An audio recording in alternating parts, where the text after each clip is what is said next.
Pour celles et ceux que je connais pas, donc c'est ça, je m'appelle Clara Lagy, j'étudie au doctorat à l'INRS en action collective et environnement. Je suis co-dirigée par Sophie. Est-ce qu'on peut avoir? Oui, si. Je suis super contente d'être là parce que on va parler d'un sujet que j'apprécie énormément et qui me passionne et j'espère que ça va vous stimuler aussi cette fin de premier bloc. Je voulais juste commencer par un petit disclaimer. Je sais pas si vous voyez, j'ai le bout du nez vraiment rouge. Non, ça ne va Non? pas? Parfait. Parce que j'ai des grosses allergies et du coup, j'ai le nez super bouché et le bout du nez rouge à force de moucher et j'ai toujours l'impression qu'on dirait que je prends beaucoup de cocaïne, mais c'est pas du tout. Donc, c'est des fêtes pour te la vivre. Bref. Maintenant que ça c'est fait, est-ce qu'on peut passer à... c'est aussi super bien que je sois passée après Raphaël et Rachida parce que ça posait bien le cadre. Vous allez voir, il va y avoir des liens qui vont pouvoir être faits. Et ça va me permettre aussi d'éviter de répéter certaines choses, donc notamment le fait qu'il y a des critiques de l'économie circulaire. Donc ça, du coup, on peut passer rapidement. Le fait que ces critiques ont donné lieu à l'émergence de courants critiques de l'économie circulaire qui veulent pas nécessairement dire qu'on est contre l'économie circulaire, mais plutôt qu'on en propose une vision alternative. Là, comme l'a dit Rachida, ben voilà, on viserait peut-être une circularité plus holistique, plus participative, plus juste socialement. Ça s'appuie sur des pistes, et ça reste au niveau théorique encore, mais des pistes comme la reconnaissance des perspectives citoyennes, la valorisation des pratiques circulaires individuelles, mais surtout communautaires, et puis l'intégration des théories du care dans l'économie circulaire. Donc ça, c'est assez nouveau, c'est 2022, 2023, 2024, il y a quelques auteurs et autrices qui en parlent. Et il se trouve que ça, c'est exactement ce à quoi je m'intéresse pendant ma thèse. Et ça, c'est ce dont on va parler aujourd'hui.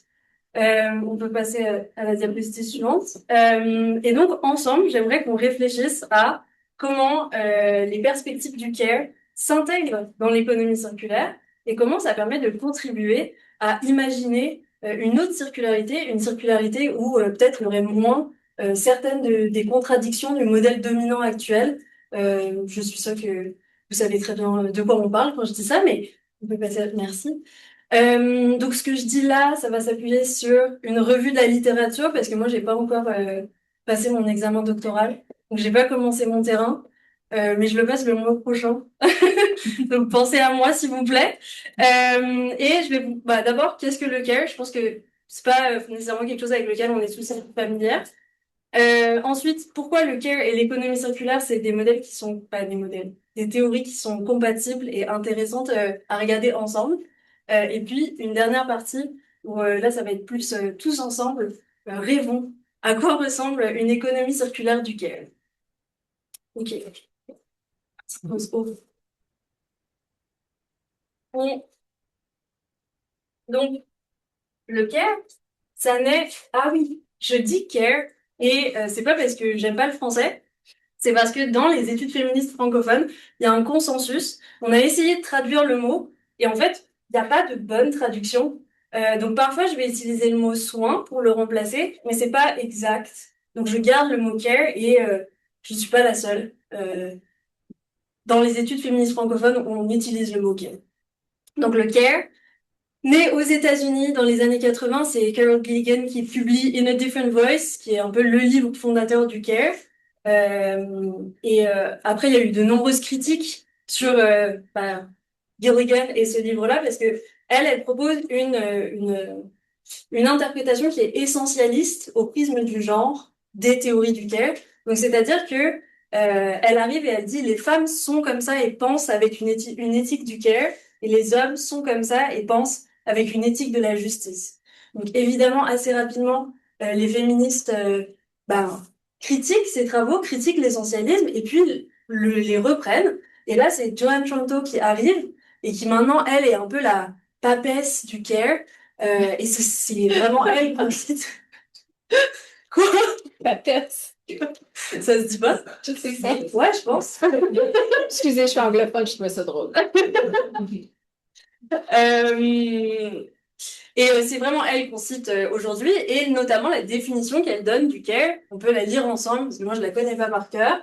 Une activité générique qui comprend tout ce que nous faisons pour maintenir, perpétuer et réparer notre monde, en sorte que nous puissions y vivre aussi bien que possible. Ce monde comprend nos corps, nous-mêmes, notre environnement, tous des éléments que nous cherchons à relier en un réseau complexe en soutien à la vie.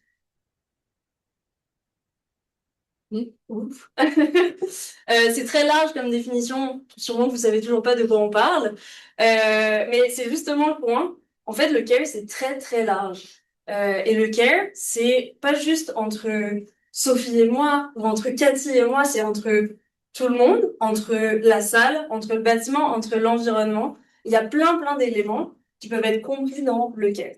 Donc, le care, c'est l'encadrement de Sophie pour mon doctorat. Ça peut être une forme de care. Le care, c'est vous qui m'écoutez attentivement. Merci beaucoup.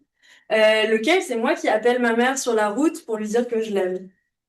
Donc, c'est des choses comme ça. Ça peut aussi être moi qui donne la nourriture à mon chat. J'ai pas de chat, mais bon, vous comprenez l'exemple. Euh, ce sur quoi on insiste profondément, c'est la nature relationnelle du care.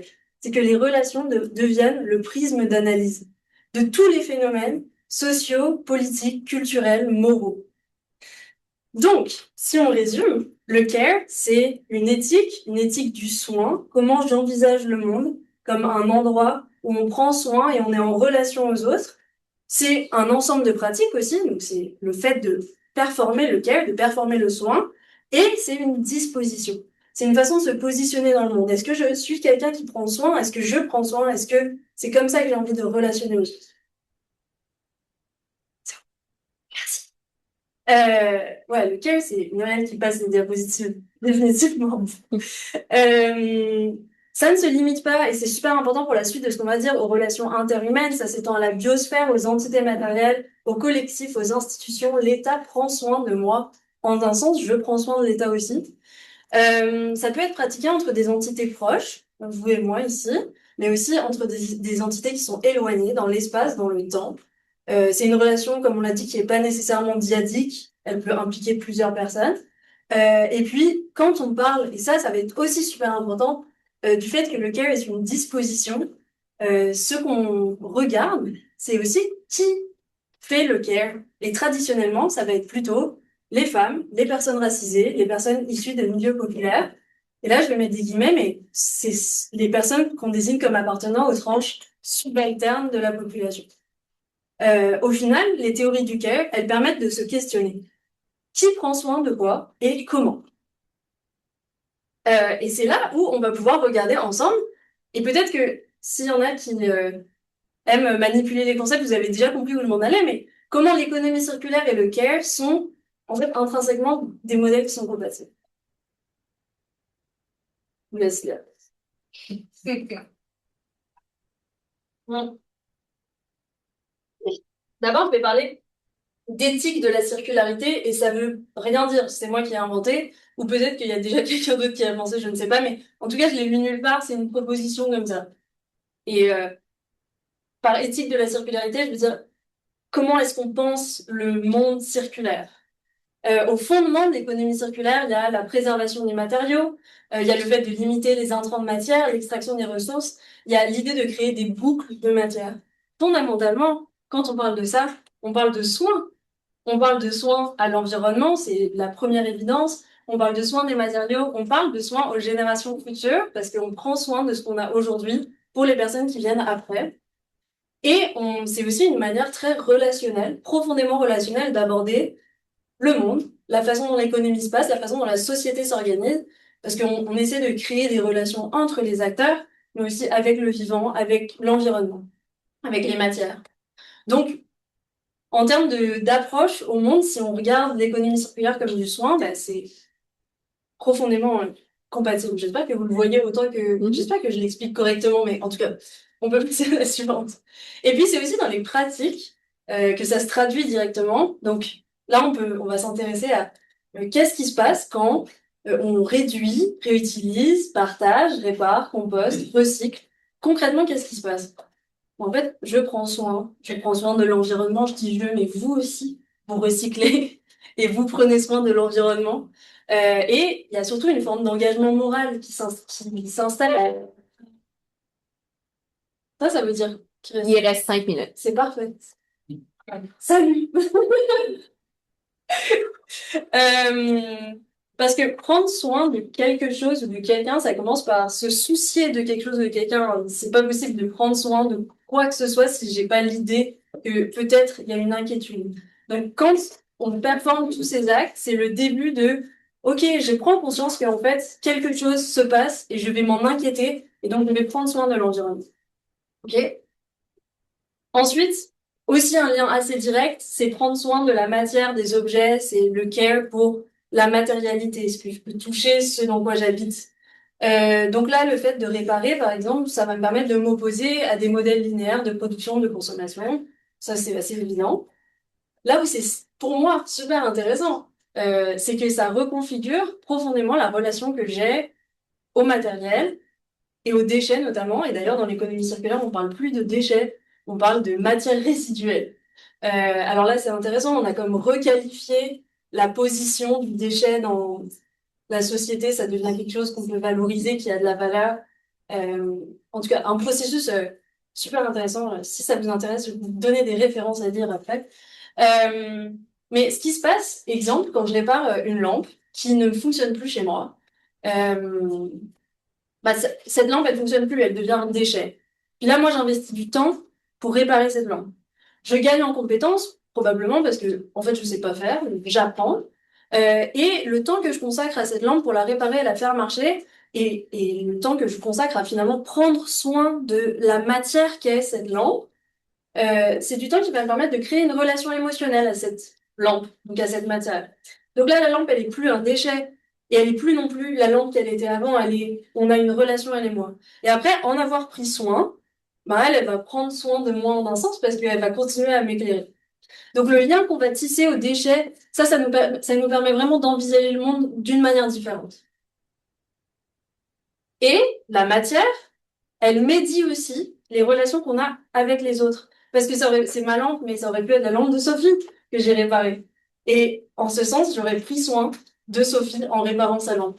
Et j'aurais pris soin de l'ensemble de ma communauté. En l'occurrence, avec la lampe, ça marche moins bien, mais je peux vous donner d'autres exemples. Par exemple, si je décide de fleurir le parterre de mon chez-moi, en tout cas, tout le monde en profite. Vous voyez ce que je veux dire?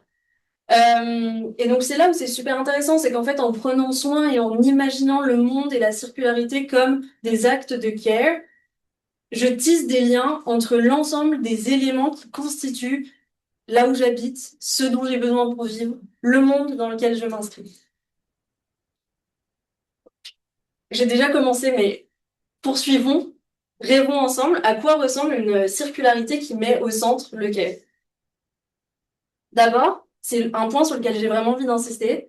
Le fait de faire ça, ça permet vraiment de mettre en lumière les contributions qui sont invisibilisées de celles et ceux qui font le soin dans la société et qui profondément supportent l'économie circulaire. Donc là, je parle des personnes qui trient les déchets, par exemple. Je parle des femmes qui endossent la majorité du travail domestique. C'est souvent pas les hommes qui vont s'occuper du zéro déchet. Je parle des citoyens, des citoyennes qui se mobilisent à leur échelle, qui partent des initiatives de réparation de vélos communautaires, par exemple. Bon. Tout ça, c'est du soin, c'est du care, ça supporte l'économie circulaire, mais c'est du travail qui est complètement invisibilisé aujourd'hui. Et le fait de penser la circularité comme le soin, c'est une manière de mettre en lumière ces contributions. C'est parfait, c'est ma dernière diapositive. Le fait de penser la circularité comme du soin, ça permet de mettre les relations comme unité centrale de l'analyse, de prendre les relations comme unité centrale de l'analyse. Ça permet de penser le soin de la nature, de penser le soin de l'environnement, de penser le soin aux humains et aux ressources. Et du coup, je trouve que ça donne une toute autre perspective sur ce que c'est la circularité et sur comment on peut l'envisager, comment on peut la mettre en place. Euh, Par contre, ce que ça implique, c'est une reconfiguration éthique, politique, culturelle qui est vraiment profonde, qui se passe au niveau individuel, mais aussi institutionnel. Et c'est pour ça que oui, nous, ici, dans cette salle, on y pense et c'est chouette, le care, c'est génial. j'adore cette idée, mais en réalité, ça doit se transmettre aux institutions et ça doit aussi passer par le haut et par la mise au centre de la question du soin dans magnifique. Bravo.